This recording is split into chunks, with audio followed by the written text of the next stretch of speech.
আসসালামু আলাইকুম প্রিয় সরকারি চাকরি প্রার্থী ভাই বোনের, আজকে একটা নতুন সরকারি চাকরির সার্কুলার নিয়ে আসলাম। আর আজকে এটিও বাংলাদেশ পুলিশের সার্জেন্ট পদে নিয়োগ বিজ্ঞপ্তি 2026। ঠিক আছে, আবেদন শুরু কবে শেষ করে বিস্তারিত আলোচনা করা হবে, তাই অবশ্যই ভিডিওটি না টেনে পুরো ভিডিওটি দেখার অনুরোধ রইল। আর আমি আমার চ্যানেলে কিন্তু রেগুলার সরকারি চাকরির সার্কুলার ছাড়ি, তাই অবশ্যই সাবস্ক্রাইব করে রাখতে পারেন। অনলাইন আবেদনের সময়সীমা 8 মার্চ 2026 খ্রিস্টাব্দ 10 ঘটিকা হতে 2 এপ্রিল 2026 খ্রিস্টাব্দ ঘটিকা পর্যন্ত। ঠিক আছে, আচ্ছা, তো আমরা এখন একটু পড়ে নেব এখানে যে প্রার্থীর বয়স, যোগ্যতা, অভিজ্ঞতা। প্রার্থীর বয়স 2 এপ্রিল 2026 খ্রিস্টাব্দ তারিখে 19 হতে 27 বছরের মধ্যে হতে হবে। বীর মুক্তিযোদ্ধা, শহীদ মুক্তিযোদ্ধা সন্তানদের ক্ষেত্রে বয়স সর্বোচ্চ 32 বছর। ঠিক আছে, স্বাভাবিক হইলে 19 থেকে 27 বছর। তো এখানে কোটা মোটা যে আবার কেন আসলো আমি আসলে এটা বুঝতে পারতেছি না। প্রত্যেকটা মানে সার্কুলারটা দেখছি, তো আপনারা একটু মতামত অবশ্যই জানিয়ে যাবেন। ঠিক আছে, এত কিছু হইলো আবার এই কোটা কোটা থাকলে এই 32 বছর পর্যন্ত বয়স দেখছেন আপনারা, একটু অবশ্যই কমেন্টে আপনারা জানাবেন। হ্যাঁ, এই বিষয়টা আপনারা শিক্ষাগত যোগ্যতা, অভিজ্ঞতা, অনুমোদিত বিশ্ববিদ্যালয়ের ন্যূনতম স্নাতক ডিগ্রি প্রাপ্ত লাগবে কিন্তু। হ্যাঁ, মোটরসাইকেল চালানোয় দক্ষ হতে হবে। তারপর আপনার কম্পিউটারে দক্ষ হতে হবে। প্রার্থীকে অবশ্যই জন্মসূত্রে বাংলাদেশের নাগরিক হতে হবে।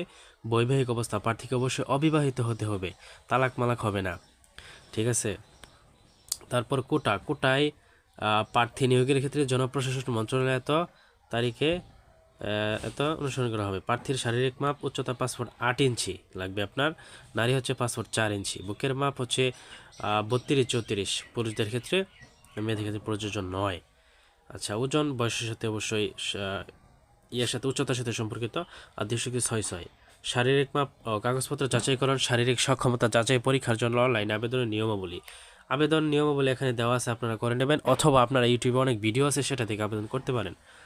ঠিক আছে, সব দাপটাপ এখানে কিন্তু দেওয়া আছে, SMS সহ দেওয়া আছে। টেলিটক সিমের মাধ্যমে করতে হবে, 48 টাকা লাগবে। অবশ্য কিছু ফি বাড়তি নেবে, যাই হোক। তারপরে আমরা একটু নিচের দিকে চলে আসি, এখানে লেখা আছে প্রিলিমিনারি স্ক্রিনিং। অনলাইনে আবেদনকারী এর মধ্যে SSC সমমান, SHC সমমান ডিগ্রি, স্নাতক সম্পর্কিত ফলাফল উচ্চতার উপর ভিত্তি করে নির্ধারিত নিয়োগ বিধি মোতাবেক প্রিলিমিনারি স্ক্রিনিং করা হবে। আচ্ছা, এত বাছাই করা হবে। ঠিক আছে, ফিজিক্যাল এন্ডুরেন্স টেস্ট। আচ্ছা, শারীরিক মাপ পরীক্ষার প্রবেশপত্র কি তো ব্যবহার করে প্রবেশ করে পরীক্ষা করতে হবে। শারীরিক মাপ ও কাগজপত্র যাচাইকরণ, শারীরিক সক্ষমতা চেয়ে পরীক্ষার সময় প্রার্থীর অবশ্যই প্রবেশপত্র 2 কপি সঙ্গে আনতে হবে। তারপরে এখানে আরও কিছু বিষয় দেওয়া আছে, আপনি একটু পড়ে নেবেন। তারপর আরেকটা আছে, প্রার্থীগণকে শারীরিক মাপ ও কাগজপত্র যাচাইকরণ সহ শারীরিক সক্ষমতা চেয়ে পরীক্ষা অংশগ্রহণের জন্য কাগজপত্র উপস্থিত থাকতে হবে। এই কাগজপত্রগুলো নিয়ে যেতে হবে মাঠ করার সময়। Admit card for physical endurance test 2 copy, শিক্ষাগত যোগ্যতার সনদপত্র, সাময়িক সনদপত্রের মূল কপি, সর্বশেষ শিক্ষা প্রতিষ্ঠান প্রদান কর্তৃক চারিত্রিক সনদপত্রের মূল কপি। তারপরে লাগবে আমার নাগরিকত্ব সনদের মূল কপি, অনলাইন থেকে ডাউনলোডকৃত প্রার্থীর ইনডেমনিটি ঘোষণাপত্র, পিতামাতার আইনগণ কর্তৃক সম্মতিপত্র।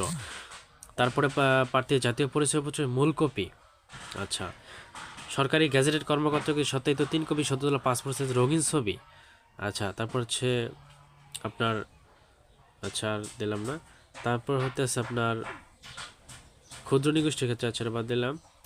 শারীরিক প্রতিবন্ধী প্রার্থীর ক্ষেত্রে সুবর্ণ নাগরিক কার্ডের মূল কপি, তৃতীয় লিঙ্গের ক্ষেত্রে। আচ্ছা, এগুলো লাগবে আর কি।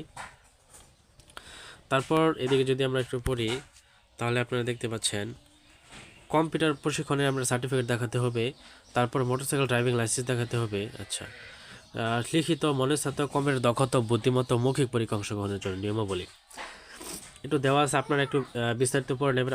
শারীরিক সক্ষমতা যাচাই পরীক্ষা, এত উত্তীর্ণ লিখিত দক্ষতা, বুদ্ধিমত্তার জন্য ফর্ম পূরণ করতে হবে। কীভাবে করতে হবে সেটা দেওয়া আছে। হ্যাঁ, আপনারা একটু কষ্ট করে দেখে নেবেন। তারপরে সাবমিট করার পরে তো পরীক্ষা চার্জ 230 টাকা লাগবে আপনার। তারপর এখানে লিখিত পরীক্ষা হবে কি, ইংরেজি ও বাংলা রচনা কম্পোজিশন পূর্ণমান 100, সময় 3 ঘন্টা। সাধারণ জ্ঞান গণিত 103 ঘন্টা, মনস্তত্ত্ব 51 ঘন্টা। ঠিক আছে, কম্পিউটার দক্ষতা পরীক্ষার বুদ্ধিমত্তা মৌখিক পরীক্ষা হবে। তারপর স্বাস্থ্য পরীক্ষা হবে। তারপর আপনার মৌলিক প্রশিক্ষণ চূড়ান্ত মনোনয়ন হবে। তারপর আপনার হবে মৌলিক প্রশিক্ষণ 1 বছর মেয়াদি। চাকরির সুবিধা দিয়ে এখানে দেওয়া আছে, এটা কিন্তু 10ম গ্রেডের চাকরি, 16,000 থেকে 38,000 টাকা বেতন। আচ্ছা, ভাতা আছে। সাধারণ নির্দেশাবলী দেওয়া আছে, আপনারা একটু পরে নেবেন। হ্যাঁ, আমার এটা পড়লাম না আমি, আপনারা একটু পরে নেবেন নির্দেশনাগুলি। আচ্ছা, তো বন্ধুরা এই হলো আজকের সার্কুলার। কেমন লাগলো অবশ্যই কমেন্টে জানাবেন। আমি কিন্তু আমার চ্যানেলে অবশ্যই ভুয়া সার্কুলার প্রকাশ করি না, তাই অবশ্যই সাবস্ক্রাইব করে রাখতে পারেন। ধন্যবাদ।